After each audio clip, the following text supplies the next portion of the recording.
concerns. So first, thank you, Dr. Elnahal, for coming on our show. Thank you so much for being here. Thank you so much for having me. I love being on, and so sorry I'm just a couple minutes late here. No, we appreciate you being here. We know you have an incredibly busy schedule. You run University Hospital. Now, you were involved in some of the University Hospital was involved in some of the testing for the vaccine. Can you give us some background on that?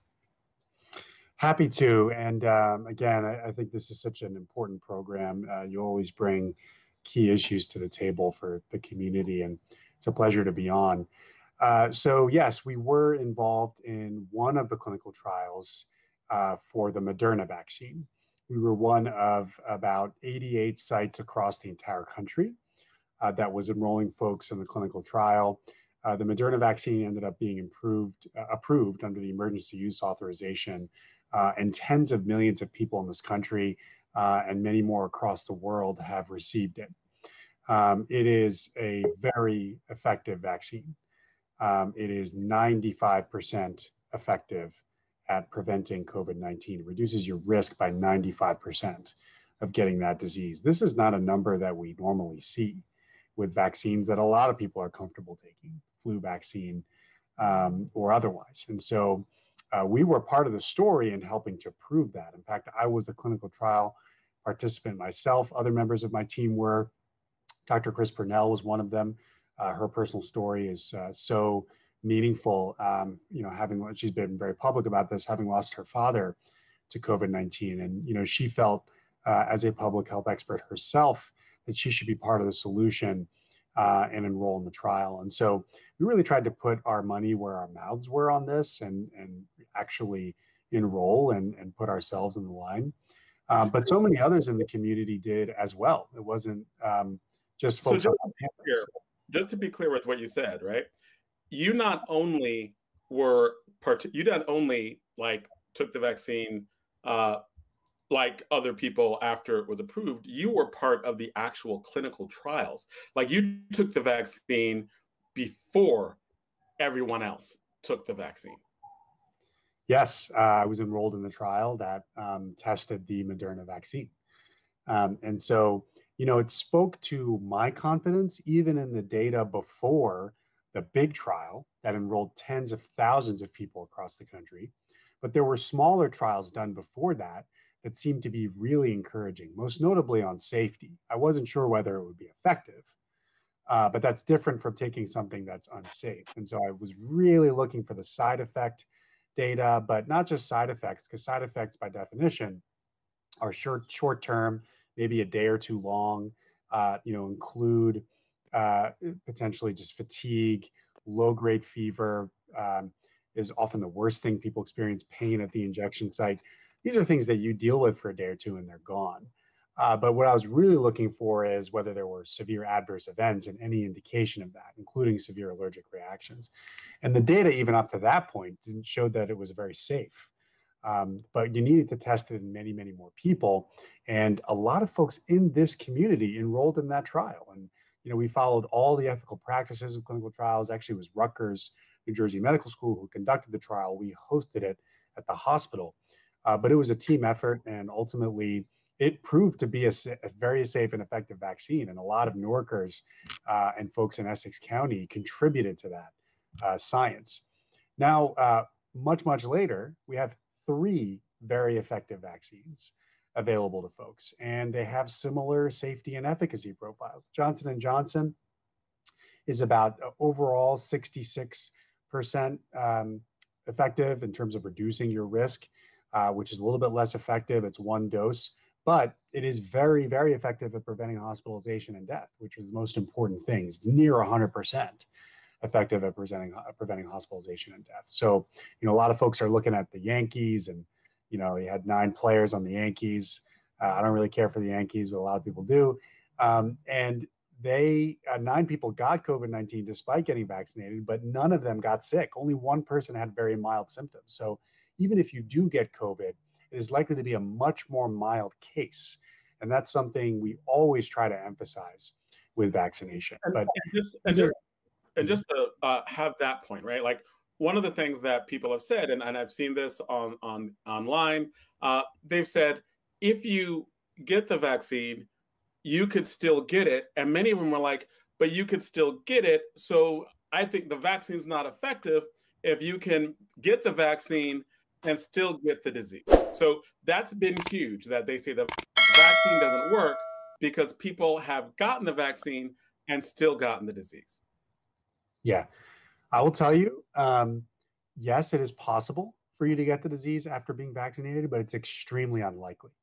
Just to give you a sense, we've given now over I think 140, 150 million vaccines in this country. The only number that the CDC is getting on breakthrough cases, which is by definition somebody who's gotten the vaccine and gotten COVID-19, still less than 10,000 of those. Again, divide that number by well over 100 million in this country. So you're talking about that small number of people being reported. So of 100, extremely effective, yeah. So out of close to 140 million people in the United States, 140 million people who have gotten the vaccine, less than 10,000 have actually gotten the vaccine, have been fully vaccinated, and gotten COVID. Yeah, right there on the CDC website. So not only that. And how many of them have gotten really sick, and how many of those 10,000 have died? Oh, we're talking about in the hundreds for hospitalization, and I think still in the low double digits for deaths. So remember, when you're talking about dividing these small numbers by well over 100 million, you're talking about a risk of getting COVID-19 and dying that's way lower than literally getting into your car and driving a few miles. I mean, that's how low of a risk it is for you to get COVID-19, and certainly low of a risk to die from it. Now, remember when we stopped Johnson & Johnson, because I want to address that for a second here. We paused on Johnson & Johnson. What made us pause on Johnson & Johnson? We had 6 people, 6 younger women among younger age group, 48 or younger, get a very severe condition. And one of them ended up dying from it. There's a sense that it may be related to the vaccine, but remember that denominator. What are you dividing that by? About 7 million people who have gotten that vaccine. So the CDC detected that small number of people out of 7 million and decided to stop just to see if they would get more reports. They didn't get more reports. So just to clarify, they got reports of 7 people getting sick from J&J, and they stopped it and halted it and looked at it. 7 people got sick, 1 person died. They were not sure what the cause was. So then they completely stopped people from getting this vaccine for a time. Now, why did they start people back up again? What happened to have them start? So what they did was they took a period of time to see if there would be more case reports of this so that everybody's radar would be up. Especially every woman who got the vaccine was making sure they were looking for signs and symptoms, severe headache, fever, whatever it is. And so they took a couple weeks to see if they'd get more reports. And ultimately, the same committee came back to the CDC and said, the risk of this thing is so low that you are much more likely to prevent a death from getting the vaccine, the Johnson & Johnson vaccine, than you are to get a severe illness or die from the Johnson & Johnson vaccine. Way, way lower risk overall to you when you get that vaccine. But remember, this is an extremely rare event, and we stopped it just to look at it more.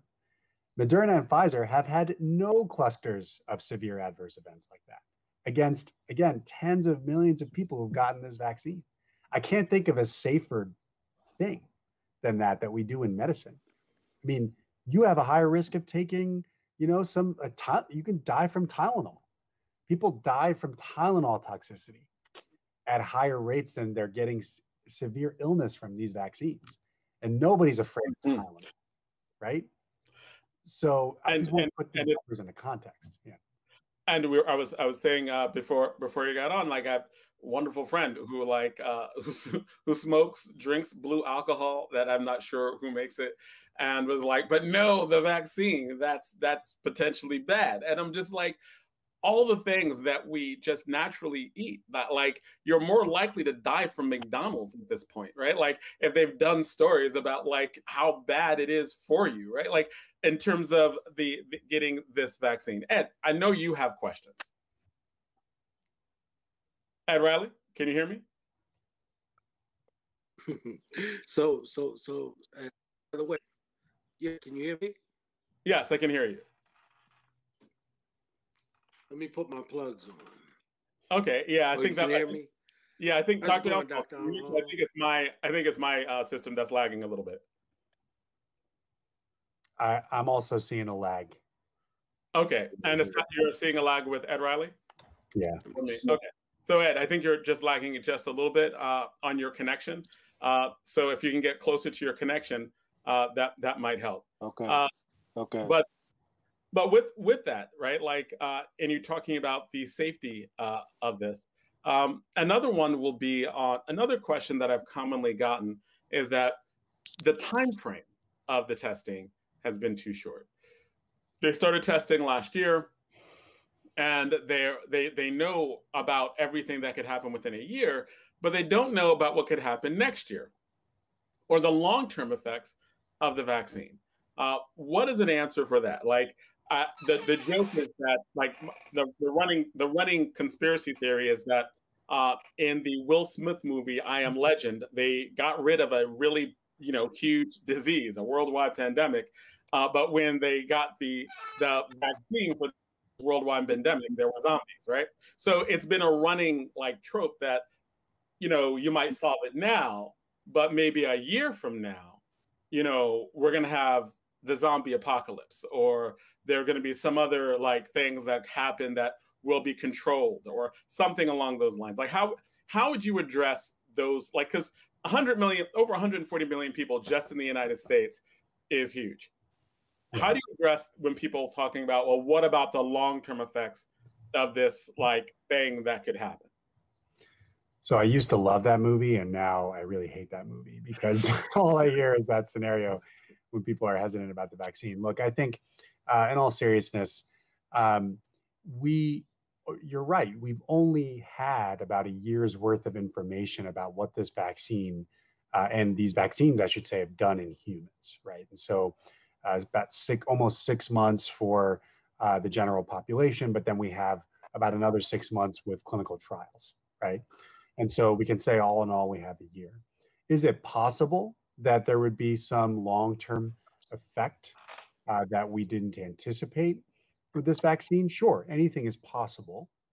But I can tell you the precedent with vaccines more generally is that a vaccine is going to do something bad to you. It's going to do something bad to you within a short time frame after you get it. Because all a vaccine is doing, it's not a like a pharmaceutical that can implant itself in your body and potentially cause long-term problems to your organs, right? All it is like a bunch of proteins that is training your immune system. So your immune system is reacting to the product of the vaccines, which look like coronavirus. They're not coronavirus, it's a decoy. That's the whole concept. And what you're doing is you're giving body time to learn what it looks like. Your immune system is an amazing thing. It can fight literally anything that comes into your body. The reason people die from infections is because the immune system doesn't have time to work fast enough to beat it before it kills people, right? And so the difference here is that you're giving a decoy so that it can learn, so that by the time a real thing comes along, it'll kill the real thing immediately. And so because that's the mechanism, that's what a vaccine is. It's not implanting anything in your body that can plausibly cause something long term. So we don't really have major examples of that. The only possibility is some long-term effect on your immune system, which again is not, really something we've seen with other vaccines. So just remember that we now have a year's worth of information and at least 6 months for millions and millions of people. And we're finding that there are really no significant adverse events other than an allergic reaction. And that's so rare and it's so easily treatable with epinephrine that these are really safe vaccines. And so really you're saying that for any type of long-term scenario, this would have to be something that happened only for this vaccine, and it would be really one of the first times this would happen in the entire history of vaccines. Yes. Like, because you're really what you're saying, it seems like that the way in which vaccines work anyway is vaccines work so that they train your own immune system to attack it. So it really is just a way, and this is traditionally how all vaccines have ever worked. They train your own immune system to fight the disease.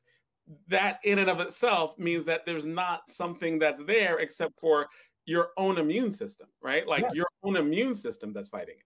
It's your own immune system's reaction to the thing that you're injecting, right? And so the actual stuff that's produced by the vaccine ultimately is degraded in your body in a very short time. These are just proteins that are floating around. Your body has a way of getting rid of that.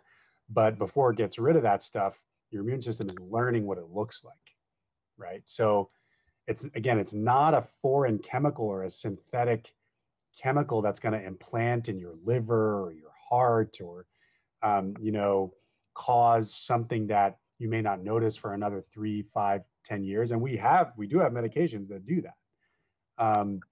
And so I think that's an important distinction here. So and I think that really is a good distinction to make, and that this that will be in your body is not even in your body for long. The whole point of the vaccine is that your body breaks it down and now it remembers how it broke it down. Like, it really is just a matter of like what's left in your body is your own naturally created antibodies. So that's what's left of what you put in to the vaccine. Right. It's the antibodies that remain, which are the attackers that attach themselves to the real virus if it ever comes by. And then the immune system cells called T cells and other types of cells that grab onto it and kill it. Those are the things that remain. It's your own immune system cells and antibodies.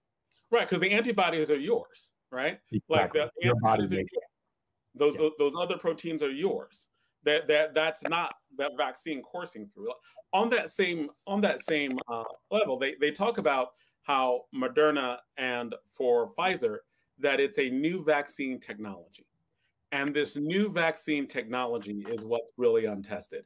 And in this new vaccine technology, that is what has the potential to do the long-term effects. It's kind of like everything you're talking about vaccines before, they say throw it out because you have a new form of vaccine, RNA. Can you explain what this is for Moderna and for Pfizer in particular, how they were able to produce it so quickly, and why this follows that same scenario, right? Like because again, most people are not scientists, right? So if I don't know something, like I'm a debate coach, what we do is we find experts who talk and break down things, people who've studied it, people who spent their life studying it.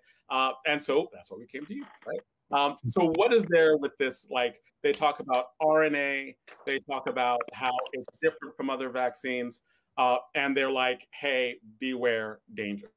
Yeah, it's a really good question because, there's a lot of talk about this being a new technology.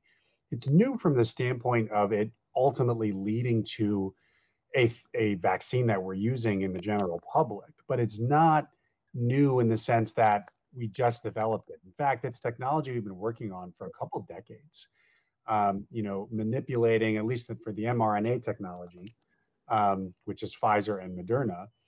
We've been testing that and developing it as a technology for many, many years. And so Moderna was a company sitting there waiting for the application of the technology that it was really confident in to use it in the next public health issue. And, COVID came along and said, we're going to try it for this. And so when you look at what the technology is, all that mRNA technology is, it's taking what your body normally creates called blueprints. It's called mRNA, which are really blueprints for proteins. So your body is just made up of essentially proteins and fat, essentially. And so ultimately, you take, and water, ultimately you take the same thing that your body normally does, which is develop these blueprints. It's a synthetic blueprint. And then your own machinery is creating that spike protein. So what it is the spike protein with nothing in the center. So it's not the real virus. But it creates a lot of spike protein, and your immune system reacts to that everywhere in your body, which is why folks can get low-grade fevers, fatigue, because your immune system's working hard. And then again, all that stuff is degraded. So because the technology itself is really using your own natural body processes, I don't have concerns about its safety. And that's been borne out. It's not just my inkling. It's been borne out by a lot of research and data in tens and now over 100 million people. And so when you're talking about this technology, essentially you're describing much of the same process as you would with an actual vaccine, and that you're giving the body something to react to, and it is something that your body reacts to in a way that is very similar to the older forms of vaccines. Exactly. And in fact, the Johnson & Johnson is based on essentially an adenovirus, which is a different type of virus shell that comes in and releases the internal contents, which is another decoy. It looks like COVID, right? And ultimately, that technology has been used for even longer than the mRNA technology. So I think most of the concerns about, oh, we don't know what this new technology is about is around the mRNA, because yes, these are the first commercially widely available mRNA vaccines, but we have had a lot of experience with it and research, and we now have this thing being used in so many people without real significant concerns. And the 100 million figure is just within the United States. If you're talking about throughout the world, that figure is just much higher in that the way in which these vaccines are being used. Exactly. Ed, I know you have some questions regarding the vaccine. By the way, just for full disclosure, I have taken Moderna. I have been fully vaccinated for some time now, and I'm just, raring to get out and run around and act a fool. I'm going to have some questions on that right after Ed asks questions. I know Ed has a series of questions to ask. So Dr. Elnahal, how you doing? I'm great.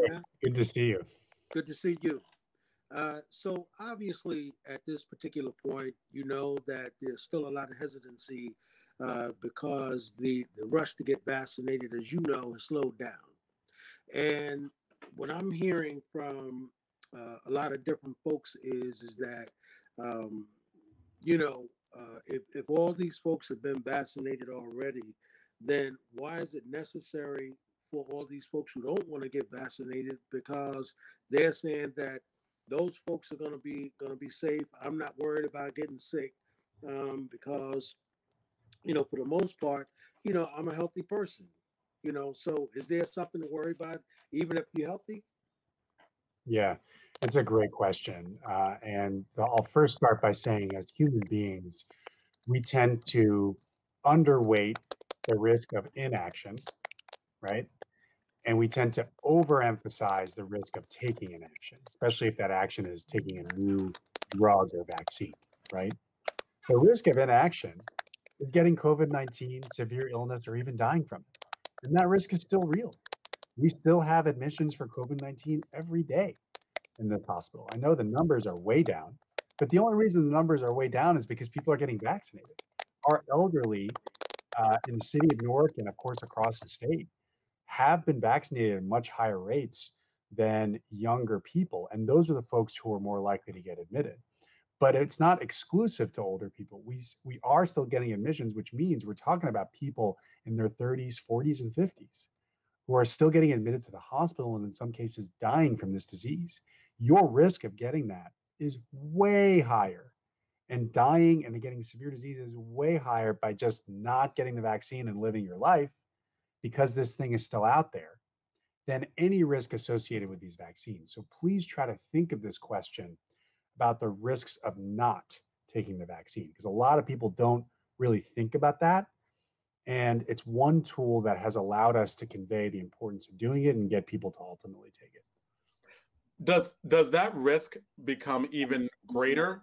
Does that risk become even greater when we're talking about um, the recent Joe Biden statement to that we don't have to wear masks, right? Like that when mask mandates start going down, do the risks of the unvaccinated exponentially increase? The risks by not wearing a mask for unvaccinated people The do in risk of fact not getting increase. vaccinated, right? Like Yeah. when Yes. people have their masks down, the risk of not getting vaccinated for unvaccinated people, right? Does that risk go up greatly now that mask mandates are coming down, now that people are socializing more, now that restaurants are reopening? Are unvaccinated at a greater risk of getting the disease now that society seems to be opening up more? Yes, especially for the states that opened up earlier than the CDC announcement. Absolutely. You're talking about the one protective thing that's not forcing you to take an injection that stopped transmission. That's the only tool we had, masking and distancing, and they were very effective. But I will tell you, just to clarify, that the CDC guidance on not having to wear masks indoors only applies to fully vaccinated people. So if you are not fully vaccinated, you still have to wear a mask to keep yourself safe. And the reason that Governor Murphy and state leaders across the country have not decided to take down the restrictions yet, even though the CDC guidance is there, is because we still have very large, relatively unvaccinated communities, and Newark is one of them. We're just approaching, in the mid 40% of people who've only gotten one of the two doses, at least one dose. That is much lower than the general population in New Jersey and across the country. And so as long as we have that, you're always going to get outbreaks of this thing happening every once in a while. And if you don't get the vaccine, you're still going to be vulnerable to getting it, getting hospitalized, and dying from it. Ed, do you have more questions on that? Yeah.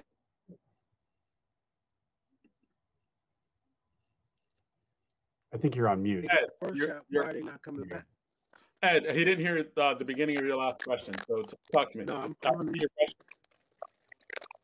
So, Dr. Elnahal, so why are people not coming back for the second shot? Yeah, so it's a good question. Across the country, yes, yeah. Across the country, we're starting to see more and more people not coming back for their second dose. It's still quite low, so we're still only talking about a couple percent. At University Hospital, we're proud to say that we have less than 1% of people who've only gotten one shot and not two. So we really try to emphasize the importance of getting that second shot. But, we're talking about, as we proceed through folks getting the shot, you're talking about, by definition, people who are less and less motivated to do it. And so some folks who were on the fence decided to do it, got the first shot, had a day or two of bad side effects, say, you know what, I'm probably okay with one shot. I don't want to have to go through that 1 or 2 days of annoying side effects again. And because they're less motivated, they're more likely to say that. Still, overall, though, the numbers are very low. Most people come back and just get that second shot. And it's important because when we talk about 95% reduction in risk, you can only achieve that by getting the two shots. So, if you want the effectiveness of the vaccine to be maximum, you really have to get that second shot. So well, Ed, do you have another question to ask? So I do. So let me ask this question as well. So is this, if you become fully vaccinated, is this something you have to do every year? Yeah, it's a good question. And we will likely have to do it. Yes. Can you hear me? Yes. Can you hear me? Great. So yes. We will likely have to get a booster of the vaccine, and we will likely have to take it on some regular basis. Unsure if it's going to be every year or every 2 years or something else. That all depends on the science and what the clinical trials show. By the way, these trials are still going. The folks who are in the trials are coming back and getting antibody tests, and we're learning from that because it will tell you how long the antibodies last. And if they don't last for, more than a year or more than 2 years, that's what's going to give us the sense for how often you need to get it. So the CEOs of these companies have already said we are likely going to need a booster. I don't take their word for it. I want the FDA and the CDC to look at that, and they will. And those will be the authorities that will say how often or whether we need to do a booster shot. So that's based on, the studies that are still ongoing. Exactly. We don't have all the information on that yet. Right. Ed? Ed, I know you have some more questions. Can you hear me? Hold on a second, Ed. Your mic was muted. I'm unmuting you.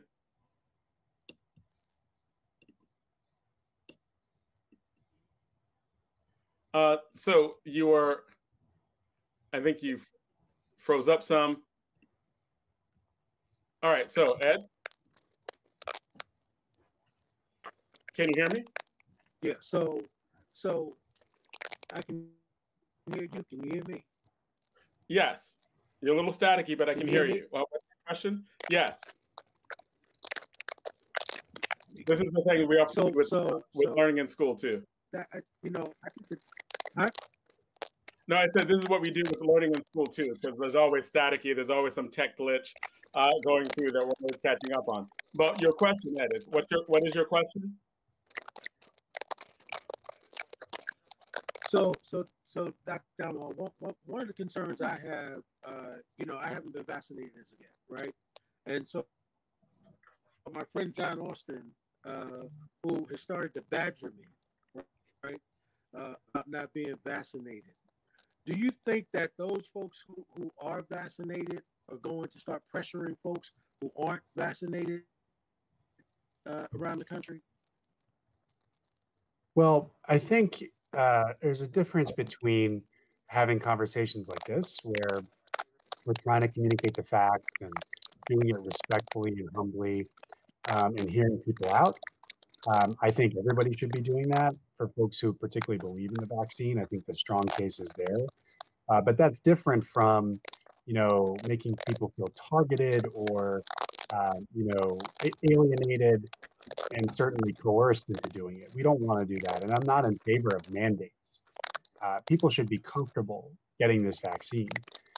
It's a part of medical ethics, really. I mean, you really want to make sure that people have informed consent before they take anything, whether it's this vaccine or not. And we have sad situations where people refuse care at this hospital, even though we know the care could be life-saving, but that's their right. And so I fundamentally believe it's people's right to refuse, but I do hope that more and more people are convinced. And if I do believe that if you really take a look at all the facts and you go to sessions like this, you'll eventually decide to do it.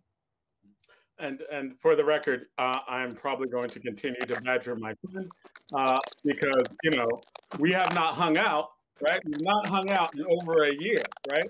We've not hung out. We used to go to dinner, talk, good friends. We've been friends for 30 years, and we have not actually even seen each other in a year, right? And I'm all vaccinated, but I don't want to kill my friend. Like maybe I have it, right? But it's real mild. I don't even notice it.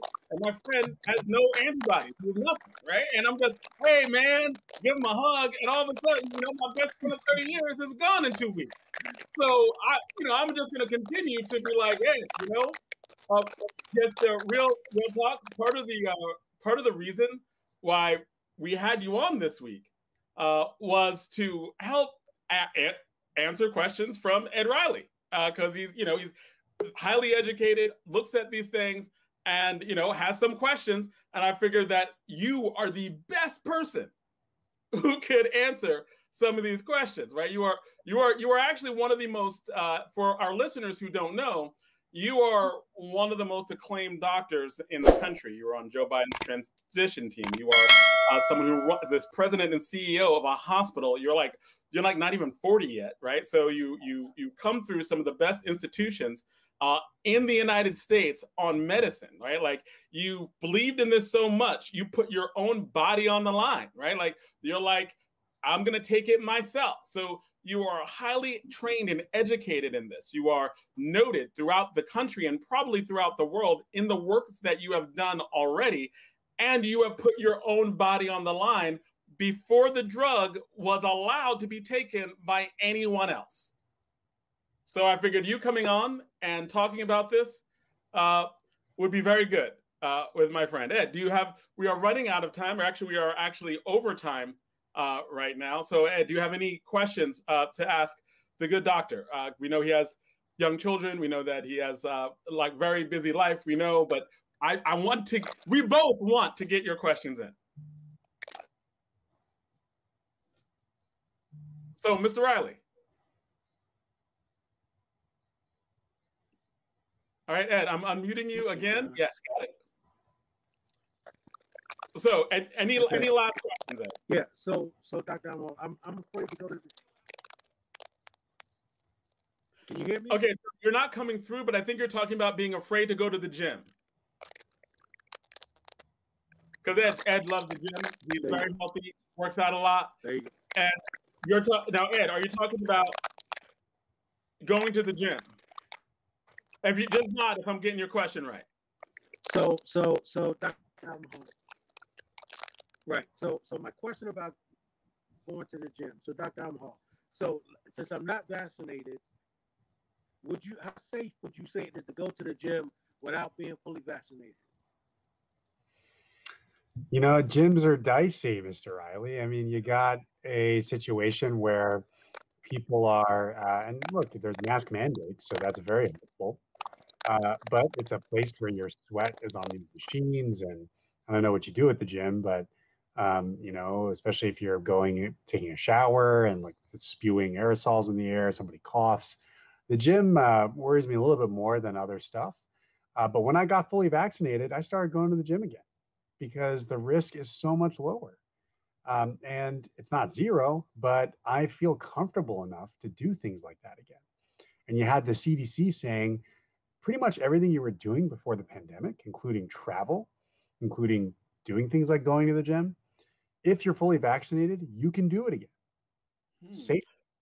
That was a big announcement this week. So wait, so I just want to really get this to be clear. What you're saying is that if you are fully vaccinated,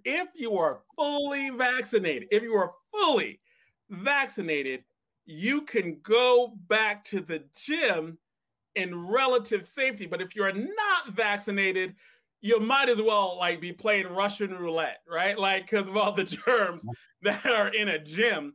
If you're working out, you're putting your hands on machines, like the aerosol, just the air, like, yeah, you have your little mask and stuff, but people are nasty, right? Like, it's a gym.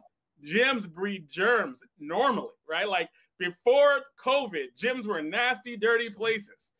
After COVID, we know how nasty, dirty places gyms can be. But if you have a vaccine, you might get some of the other germs in the gym, but it won't be COVID. Am I clear on that? Like COVID, probably not fully vaccinated, gym safer.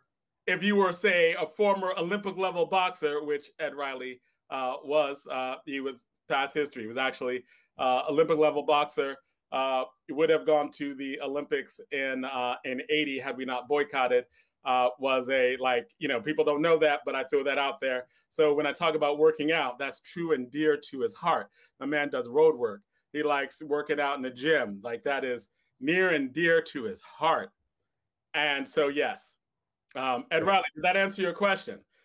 Did the good doctor answer your question about gyms? I'm just asking. Hold on. I got to get this. I'm unmuting you. So good doctor. I think you brought Dr. Elnahal on to beat the hell out of me. That's what I think. But I got it. I want you to go to the gym. It's a healthy thing to do. You know, it's a great thing to do. And you'll be able to do it safely if you get it. This is like, as a friend, I'm just telling you, not even as a guest on the show for whatever title or what have you. It's just, you know, you want to do the things you enjoy again. It sounds like you're an Olympian. right? You're somebody who could have been in the Olympics. I mean, that's not see guys like you at the gym is just it depresses me. So I'm glad that you can be here with us, Dr. Elnahal. Ed, there's something more you have to say? I just want to, I was just curious. Which one did he take? Which one? I got the Moderna vaccine. That was my trial, and I got the Moderna vaccine. Okay. And I ended up getting the Moderna vaccine as well. All right. All right, all right, that is great. Thank you so much, Dr. Elnahal. Now, you Ed, what was that? No, I was just curious. Does it make a difference, Dr. Elnahal, where you go to get it? Does it make a difference where you go to get it? No, it shouldn't. Actually, every vaccine center or place that's offering the vaccine has to follow the same protocols. The state is very clear about what they are, including reporting that you got it to the authorities, but also if there are any issues. And so it doesn't matter where you get it, just get it. If it's a pharmacy or at the FEMA site or at a church, Mayor Baraka has been going to all of these mobile sites happening in Newark. That's just easier for people to get to in many cases. Doesn't matter where you get it, just get the shot if you can. All right, and thank you so much, Dr. Elnahal. And we always ask the questions of our guests. You've been on here so many times. So who are you rocking now? Who are you listening to now? Who does Dr. Elnahal listen to? Who's your favorite hip hop artist, individual or group, or who are you just listening to now? I've been on a Rihanna streak recently. I really wanted her to release a new album though, because it's been a while. Usually my answer for you is Kendrick, but she's on my playlist recently. All right, great. And if our DJ was here, our DJ would say that's not hip hop, right?